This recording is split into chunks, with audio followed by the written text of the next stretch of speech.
तो मुख्य अतिथि तो मैं 7:30 बजे से हूँ, तो इसलिए आप अगर सहमति थे तो 2-4 शब्द आपसे बोल लूं। हम आपका अमृत पान करने के लिए आतुर हैं, तैयार बैठे। लेकिन सचमुच मुझे अच्छा लगा, और क्योंकि भारत विकास परिषद के बारे में साथियों मुझे बहुत पहले से मालूम था, क्योंकि ये संस्था मेरे लिए कोई नई नहीं है।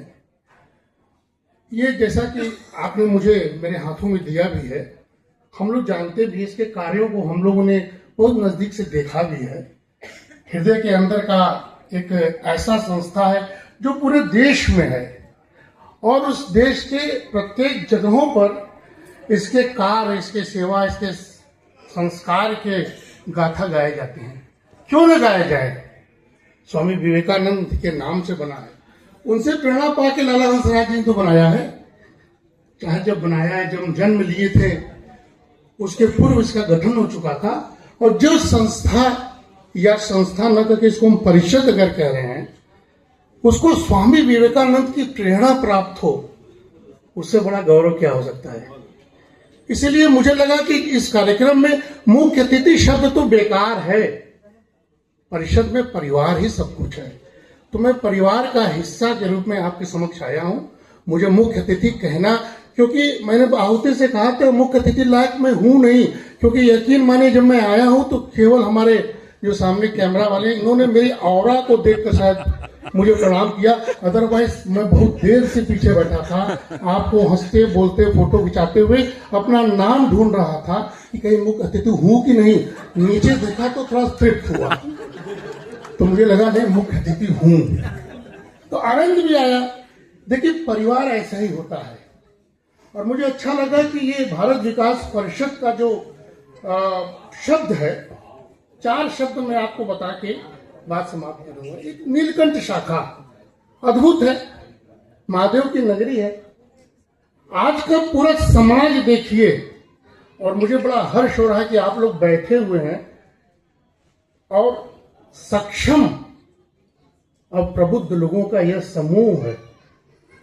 इस देश में सक्षम और प्रबुद्ध लोगों का समूह अगर कोई कल्याण का काम करेगा तो देश बड़ा पीछे कैसे हो सकता है। हम विकसित भारत की कल्पना जो कर रहे हैं वो सक्षम और प्रबुद्ध लोगों की वजह से तो कर रहे हैं। किसी ने कहा कि लक्ष्मी पुत्र सरस्वती पुत्र, बात तो सही है, लक्ष्मी पुत्र के बीच सरस्वती पुत्र फंसा है, लेकिन यह लक्ष्मी पुत्रों का यह दायित्व है कि कहीं न कहीं से सरस्वती पुत्रों को भी गोद लें।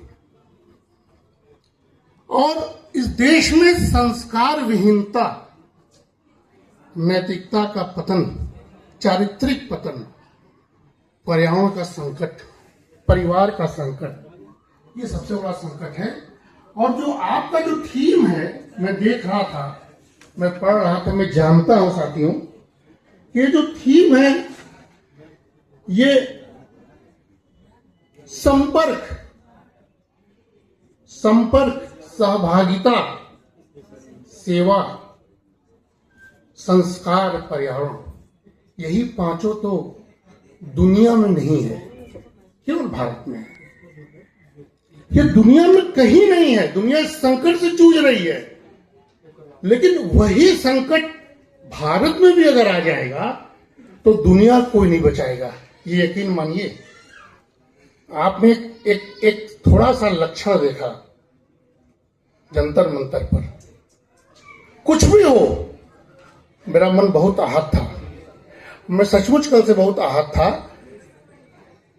आहत होने के कई कारण हैं। मैं खुद शिक्षक हूं, तो मुझे अपनी ही शिक्षा में कुछ कमी लगी। मैं अपने ही गिरेबान को झांकने लगा, मैं अपनी ही कमी ढूंढने लगा। मेरे ही तो बेटे, मेरे ही तो बेटियां, या मेरे ही तो लोग होंगे, सब कुछ सही है।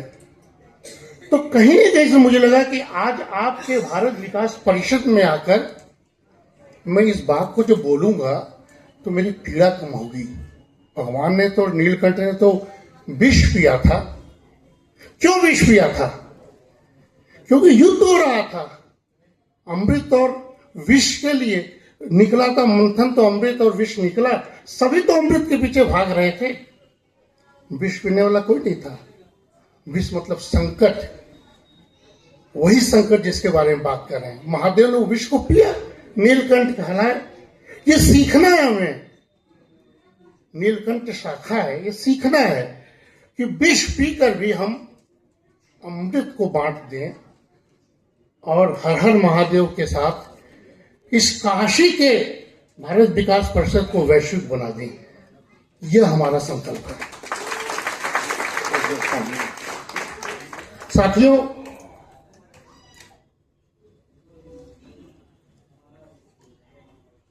नीलकंठ शब्द के बाद भारत विकास परिषद, क्यों परिषद है ये? आपने कहा ना संस्था नहीं है, क्लब नहीं है, सच है।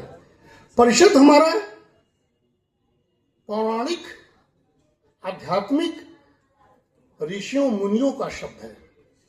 परिषद का अर्थ क्या है? कल्पना कीजिए, आपने मुझे बुलाया, मैं भी आपके परिवार के सदस्य हूं, हम सब बैठे हुए हैं। परिषद का अर्थ है कि जब पहले ऋषि मुनि बैठते थे, परि और शद, परिवार के रूप में आदान प्रदान, बातों का आदान प्रदान, विचारों का आदान प्रदान करके गंभीर से गंभीर संकट से उबरने का संकल्प लेते थे। यह परिषद है। इसीलिए परिषद शब्द बहुत कम आपने देखा है, क्लब वगैरह सब देखते हैं। तो दूसरा मुझे अच्छा लगा कि मैं परिषद में जा रहा हूं, यानी मैं अपने परिवार में जा रहा हूं, इसलिए मैंने इसको सहर्ष स्वीकार किया। तो और भारत का विकास करना है, भारत विकास परिषद। भारत क्या है? भारत, देखिए हमारे वीर जवान आपके सामने थे, रोमा हमारा खड़ा हो गया, क्योंकि मेरे चाचा भी ब्रिगेडियर, उसी राजपूताना रेजिमेंट के ब्रिगेडियर कर्नल ब्रिगेडियर गोविंद जी मिश्रा आज भी जिंदा हैं, 87 और 88 वर्ष की उम्र में हैं, मूछ पर ताव देते हैं। हम लोग उनके सामने कुछ नहीं है, लेकिन परिवार का हिस्सा है। उनके औरा से हम लोग भी एक जीवन का एक रक्त संचार हो जाता है। तो भारत क्या है? भारत केवल भूमि का टुकड़ा नहीं है। विवेकानंद जी के संकल्पों का यह परिषद है, ध्यान से सुनिए। भारत कोई भूमि का टुकड़ा नहीं है कि हम भूमि की रक्षा कर दे, भारत की रक्षा हो जाएगी। ये गलत कॉन्सेप्ट है। भारत को समझिए, भारत चेतना है। वही चेतना जो आपने पांचों संकल्प दिखाया है, वही चेतना भारत है। अगर यह पांचों चीज चला जाएगा, भारत खत्म हो जाएगा। भारत वो भूमि का ऐसा दायरा है जिसके अंदर चेतना, आत्मा, पंडित दीनदयाल उपाध्याय कहते थे, समष्टि तक की यात्रा, व्यक्ति नहीं व्यष्टि बनिए, जिम्मेदारी बनिए। आपने कहा ना कि उत्तरदायित्व, ये उत्तरदायित्व का जो ग्रहण मैं देख रहा था, ये उत्तरदायित्व का ग्रहण सतत है। एक का जाना, एक का आना, सतत चलते जाना। तो भारत में अगर परिवार नहीं बचेगा, संस्कार नहीं बचेगा, चेतना नहीं बचेगी, तो भारत नहीं बचेगा। भारत आम विश्व की तरह हो जाएगा। और आम विश्व के देशों की स्थिति आप देख लीजिए, विकसित होने के बावजूद सबसे दारिद्र में जी रहे हैं। बौद्धिक दारिद्र, चेतना का दारिद्र। ईश्वर की कृपा है कि भारत उससे अछूता नहीं हो, इसके लिए भारत विकास परिषद की आपने कल्पना की। इसलिए भारत का विकास कैसे हो, इसका अर्थ क्या है? भारत का विकास तभी होगा, ये रोपवे, ये सड़क, ये ट्रेन, ये बुलेट ट्रेन, इंफ्रास्ट्रक्चर। हम लोग तो अर्थशास्त्र के आरती बैठे हुए हम पढ़ाते हैं, अर्थशास्त्र के विद्यार्थी हैं। अर्थशास्त्र के विद्यार्थी का अर्थ तो केवल धन है। आप लोग व्यवसायी हैं, व्यापारी हैं, सोने के व्यापारी लोगों को दायित्व तो दे रहे हैं, लेकिन इसका अर्थ थोड़ी नहीं कि ये सारे के सारे चीज विकास का अर्थ है। विकास का अर्थ, सच्चा अर्थ है कि यहां का परिवार, यहां का जन जन इस चीज को जाने कि हम स्वामी विवेकानंद के देश के हैं। जिस स्वामी विवेकानंद ने विश्व में जाकर एक धर्म संसद में अकेले बल पर विश्व को दिखाया कि मैं भारत हूं, अकेला सन्यासी। और जब उससे पूछा गया तो उसने भारत की महिमा का वर्णन किया, पाश्चात्य देशों के सारे ऐश्वर्य को ठुकरा दिया। वो चाहते तो स्वामी विवेकानंद, सब कुछ था उनके पास, सब कुछ ठुकराया। तो ये त्याग है, तपस्या है। उस देश में रहने वाले स्वामी विवेकानंद के विकास क्या है? तो भारत का विकास यानी स्वामी विवेकानंद के पथ पर कैसे चलें। हम लक्ष्मी पुत्र हैं, तो जो धन धान्य का है उसका वितरण कैसे करें। आप कर रहे हैं, आपने हिसाब दिया, आनंदित हो रहा है। आप वर्ष भर जो करते हैं वो सब कुछ वही है जो भारत चाहता है, वो सब कुछ वही है जो विकास का परिभाषा है, वो सब कुछ वही है जो परिषद है।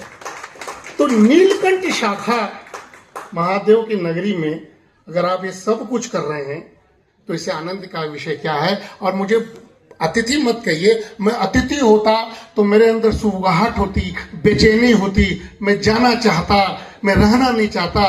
मैं परिवार का माना, आपके बीच का माना, शान से हूँ, आनंद से हूँ, और आपके बीच उसी आनंद के साथ एक वीर जवान के साथ बैठकर गर्वान्वित भी अनुभव कर रहा हूँ। और आपको बस ये कहने आया हूँ कि आप सक्षम हैं, हम प्रबुद्ध हैं। आप ऐसा नहीं कि आप प्रबुद्ध नहीं हैं, लेकिन इतना तो मानिए कि हम आपसे अधिक प्रबुद्ध हैं। ये मानने में कोई बुराई भी नहीं है। सक्षमता, प्रबुद्धता, ये दोनों जुड़ जाए ना तो दुनिया की कोई ताकत भारत को विकसित भारत बनाने में पीछे नहीं कर सकता है। कमी सिर्फ यही है, सारी मातृशक्ति बैठी हुई है, वंदन है उनका, मातृशक्ति का वंदन है। सब कुछ इस समय मातृशक्ति की ओर पूरा दुनिया देख रहा है, भारत भी अपनी मातृशक्ति की ओर देख रहा है, क्योंकि जानते हैं हमारे परिवार में बहुत कुछ वंचित होता जा रहा है। परिवार टूट रहा है, न्यूक्लियर फैमिली हो रहे हैं, बच्चे बाहर हैं, संपर्क, जिस संपर्क की आप बात कर रहे हैं, ये पांचों चीज जीवन का सूत्र है। अगर संपर्क नहीं रहा तो संस्कार विहीनता हो जाएगी। तो कैसे हम अपने परिवार को समय दें, वक्त दें, संपर्क को ऐसा ही नियमित कैसे बनाएं और वास्तविक कैसे बनाएं, पारिवारिक माहौल में कैसे बनाएं, ये हमको आपको सोचना है, विशेषकर मातृशक्ति को सोचना है। साथियों, मैं बहुत कुछ बोलने की आदत है। एक क्लास कम से कम 1 घंटा होता है, आपके पास है नहीं, आपकी शक्ति नहीं है। सामने भोजन मानपूर्णा, महादेव तो मानपूर्णा भी है, उसके बीच ज्यादा नहीं आऊंगा, क्योंकि ये जितना बोल रहा हूं तो सिर्फ भूमिका है। 1 घंटा तो आपको मुझे सुनना ही चाहिए था, लेकिन फिर भी सब महादेव नहीं है, सबके अंदर वो क्षमता